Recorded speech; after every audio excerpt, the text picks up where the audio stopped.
শান্তিপূর্ণ অবস্থান তৈরি করার জন্য বাংলাদেশের যারা সীমান্তের লোকজন ছিলেন হাজার হাজার তাদেরকে কিন্তু সরিয়ে দেন দূরে।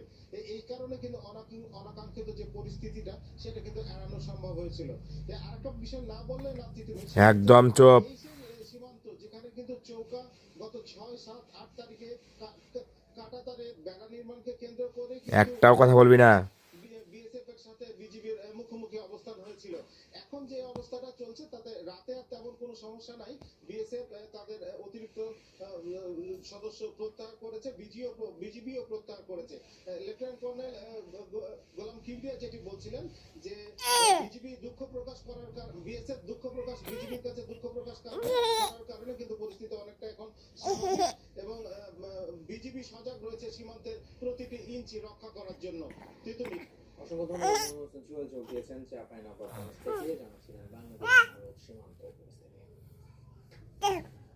বৈষম্য বিরোধী ছাত্র আন্দোলন জুলাই গণ অভ্যুত্থানের সফলতা কক্ষিগত করতে চায় বলে অভিযোগ করেছেন ছাত্র দলের নেতারা। সংগঠনের সভাপতি বলেছেন ১৫ বছরে ছাত্র দলের সংগ্রাম অস্বীকার করে নতুন ইতিহাস তৈরি করতে চাইলে তা ডাস্টবিনে ফেলে দেওয়া হবে। নেতারা বলেন ক্ষমতায় বেশি দিন থাকতে ঐক্য নষ্টের ষড়যন্ত্র চলছে। ছাত্রলীগকে দায় সারা নিষিদ্ধভাবে অভিযোগ করে ছাত্রকে বাতিল করে এবং আইনগত ব্যবস্থা নেওয়ারও দাবি ছাত্র দলের। বিগত প্রায় ১৫ বছর নানাভাবে নির্যাতন বিভিন্ন শিক্ষা প্রতিষ্ঠান সহ সংগঠনের নেতাকর্মীদের খুনের বিচারের দাবিতে মার্চ ফর জাস্টিস কর্মসূচির আয়োজন করে তারা, যা ৫ আগস্টের পর প্রথম একক কোনো কর্মসূচি। হাজারো প্রাণের এই মিছিলে প্লেকার্ড আর স্লোগানে তুলে ধরা হয় ১৫ বছরে নিষিদ্ধ একদম চুপ। নিপীড়ন নির্যাতনের চিত্র। একটাও কথা বলবি না। ভুক্তভোগী নেতাকর্মীরা ভাই কিসে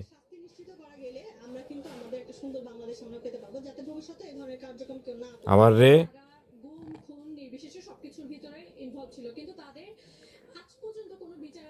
এই নিরাপদ ক্যাম্পাস, সন্ত্রাস ও মাদকমুক্ত ক্যাম্পাস এবং একদম চুপ, একদম চুপ।